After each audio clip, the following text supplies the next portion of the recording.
This time around, you don't get to see my ugly mug. You get to see some ugly refusals. And this video is inspired by one of the Whitebox Masterminders, Gary Lernar, who has got his wish. Gary has asked for some videos dealing with refusals. One dealing with refusals you're never going to overcome, and that video we did a couple of days ago, and this one which deals with refusals that you could overcome. Now, there are many ways to interpret a refusal, so what I decided to do in answering his question is grab 5 reasons for refusal, 5 recent refusals from the database that my good friends and colleagues at Portsmouth City Council have kindly provided for us. I'm sure it wasn't kind to the applicants, but it was kind to us because we get to learn. And we can look through them and try and understand what is going on with each of them. Now, importantly, I'm going to try and scroll so that the names and address of the innocent or otherwise are hidden, but this should give you a really good idea of how to deal with reasons for refusal. So let's get right into it. But before we do that, if you are enjoying, if you're liking, if you're learning from the videos that we're putting together, then please hit the like button, hit subscribe. You'll get notified when the next one pops up into your YouTube, and leave a comment. Gary's wish came as a result of him commenting on the videos that we're doing, and more importantly, asking us to carry out further videos for him. So if you're enjoying everything that's going on at TPX, then please comment, let us know what you want us to cover next, and we will absolutely do that for you. With that all being said and done, let's get into these refusals. And the first one on our list relates to an outline application for demolition of existing buildings and construction of a student residential block. Very nice big building, 21 units, 4-storey, lovely. Reason for refusal is very simple. There's employment uses on the site that need to be retained.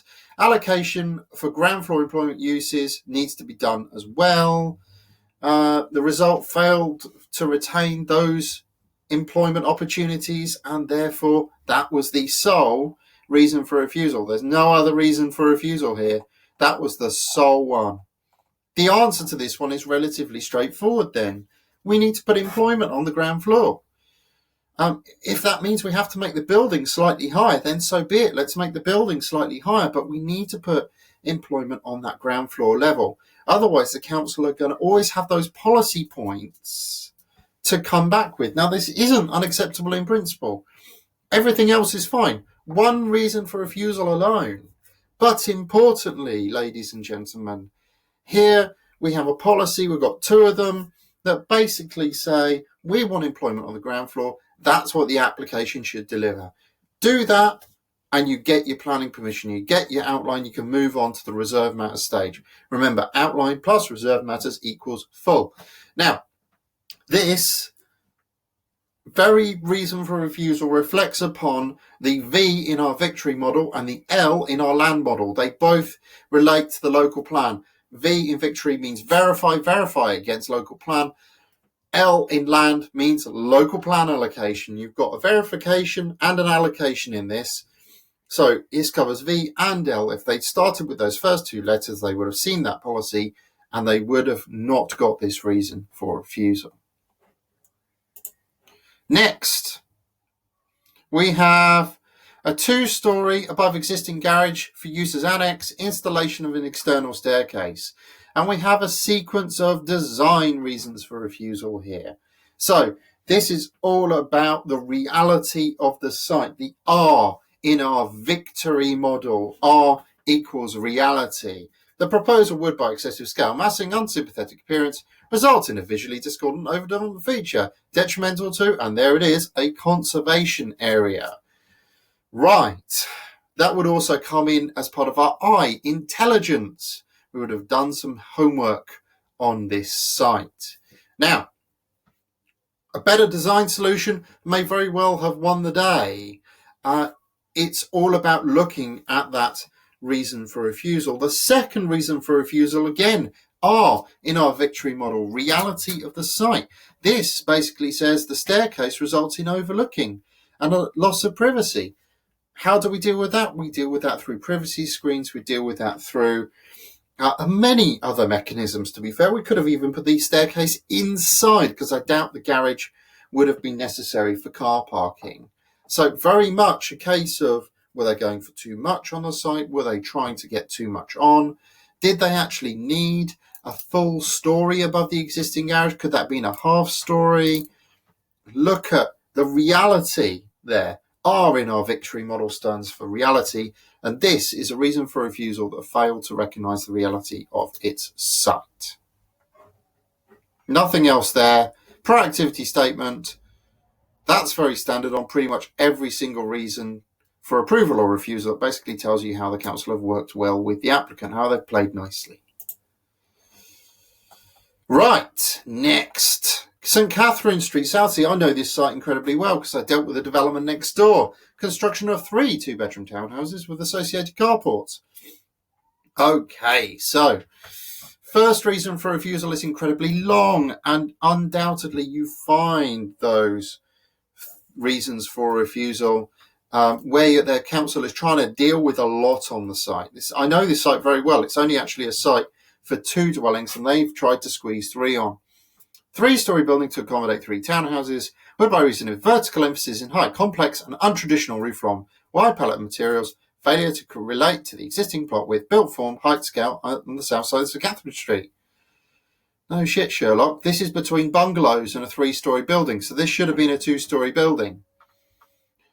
Development that would neither preserve nor enhance character as a conservation area. I for our intelligence, V for verify on policy, and R for reality of the situation. And look, they didn't even provide a heritage assessment, which is all very good.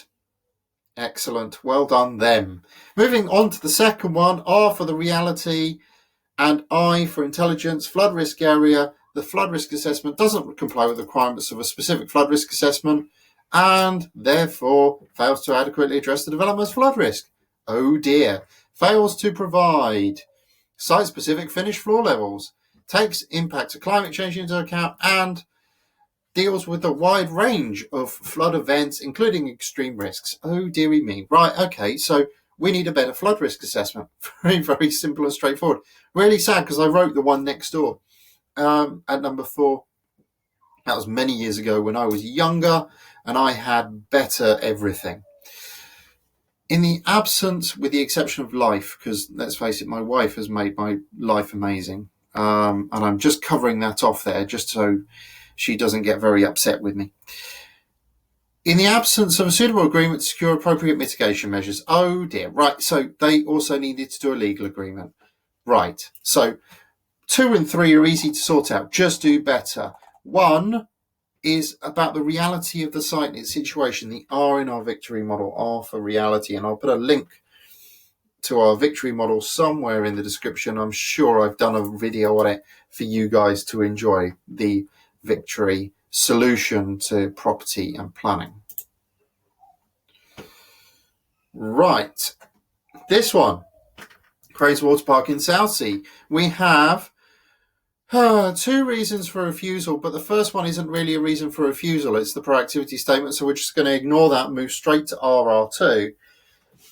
Scale, proximity, detrimental impact on the adjoining occupiers within 19 Cranes Water Park, overbearing, unneighbourly from the west, 2 west-facing bedroom windows of this flat, notable loss in outlook, strong sense of enclosure, something's going wrong, reality of the situation, get better spacing or redesign the building in order to preserve the window that they're highlighting there. There's clearly an important window there that needs to be preserved. Let's preserve that important window. That is absolutely vital. Any other reasons? No, it is literally just that one. And it's not about the design. It is about the relationship between the 2 properties. That needs to be reorientated, rationalized in order to get things working better. That would be a relatively straightforward design reason for refusal, probably one I'd go back to the council to have a chat about. Last one.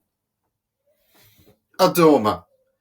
We've gone from hard 21 unit student housing block to easy, what should be easy, a dormer, and this reason for refusal is telling us a lot.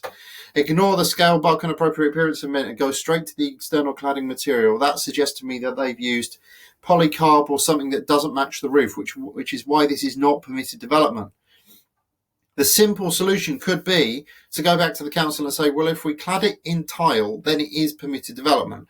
And by cladding it in tile, your reason for refusal goes away. So can we go ahead and do that? If the council won't let them go and do that, well, then we need to look at the width, the height and the appearance of this dormer. I bet the cladding is driving everything. That would be a very straightforward reason for refusal. There's two ways out there: redesign the dormer or clad it in tile to get it within the bounds of Class P Part 1 Schedule 2, the General Permitted Development Order. I hope that helps everyone understand reasons for refusal. If you've liked this video, please hit the like button, smash subscribe to get notified in the next one, and most importantly of all, comment, because if you comment and tell us what you want, then we know what you want, we know what to do next. I've been John McDermott, this has been Anti-Guru. Have a great day.